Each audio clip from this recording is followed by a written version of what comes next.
Hello, this is Ed Close again on Science and Spirituality TV. Welcome back. In the previous presentation, we talked about the most important question of all, which was posed by the German polymath Leibniz about 300 years ago. And that question was, why is there something rather than nothing? I suggested in the previous presentation that subquark symmetry is the basis of stability in the physical structure of the universe. In other words, if we don't have stability at the innermost level of the particles that make up the structure, the physical structure of the universe, if they're not stable and break down, then we would not have a universe at all. We'd have nothing. But we have something, and that's because they are stable. And that stability, as I mentioned, is based on symmetry of these subquark and quark and subatomic particles. In this presentation, I will explain why symmetry is necessary for stability in discrete spinning objects, like the objects we call elementary particles. Notice that the three objects in this slide are symmetrical, even though their surfaces are not smooth. When spinning rapidly, they occupy spherical volumes of space. That's because they are regular solid forms, even though their surfaces are not smooth like a sphere. Consider a lump of clay on a potter's wheel. If the potter doesn't form it into a shape symmetric about the axis of the wheel, as the velocity of the wheel increases, the clay will begin to wobble, and at some point, as the wheel speeds up, that piece of clay will fly apart or fly off the wheel.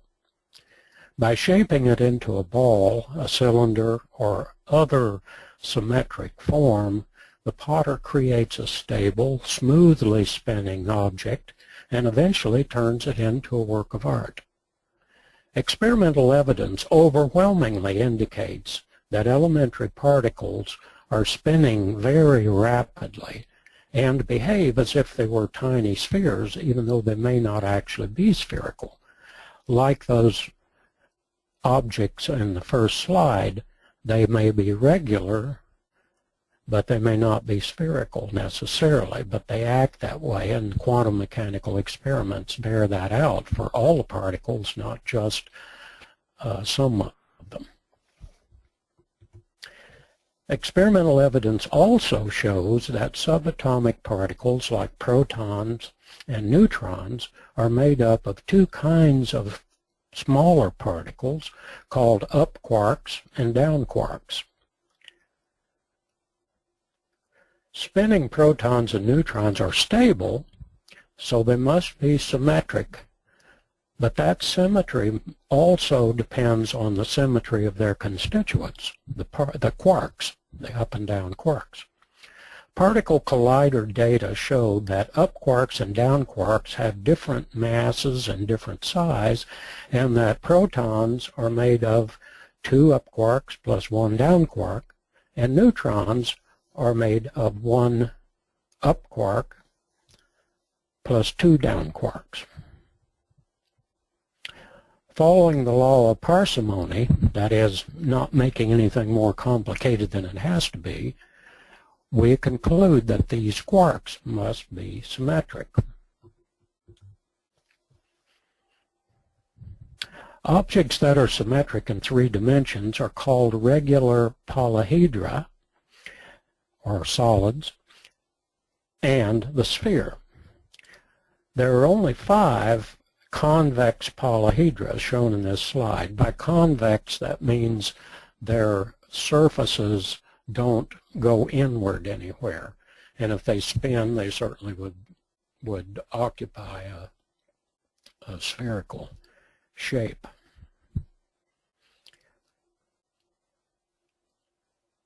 So, does that mean that elementary particles have to have one of these 5 shapes? No, it doesn't, because there are an infinite number of regular polyhedra, like the three we showed in the first slide, with alternating convex and concave equal sides polygon faces like the regular polyhedra and the one at the bottom of this slide. Any of them, however, when spinning, as I said, will occupy a spherical three-dimensional volume. Of the elementary particles with mass, electrons are the least massive, up quarks are more massive, and down quarks are the most massive of the three. Max Planck discovered that energy is quantized, and Einstein showed that mass is a form of energy. Taking the electron mass as unitary, the mass equivalence of the three particles, electrons, up quarks, and down quarks, is 1, 4, and 9, respectively. Since 9 is not divisible by 4, the quarks must be composed of yet smaller, distinct subquark units. If so, these subquark units are the true final building blocks of the universe. In a quantized reality, can we add two spinning particles of different size and have them equal another spinning particle, all of them being symmetric and stable?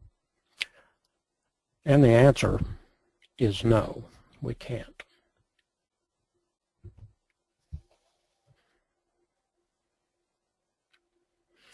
In the next several slides, I will explain how and why only certain particle sizes with specific numbers of discrete symmetric units can combine to form the stable complex structures that we find in our universe. Even if mathematical logic is not your thing, I hope you have listened to my video on mathematics and we'll have a look at the next several videos which explain how I put consciousness into the equations and how that actually achieves the stability at the subatomic level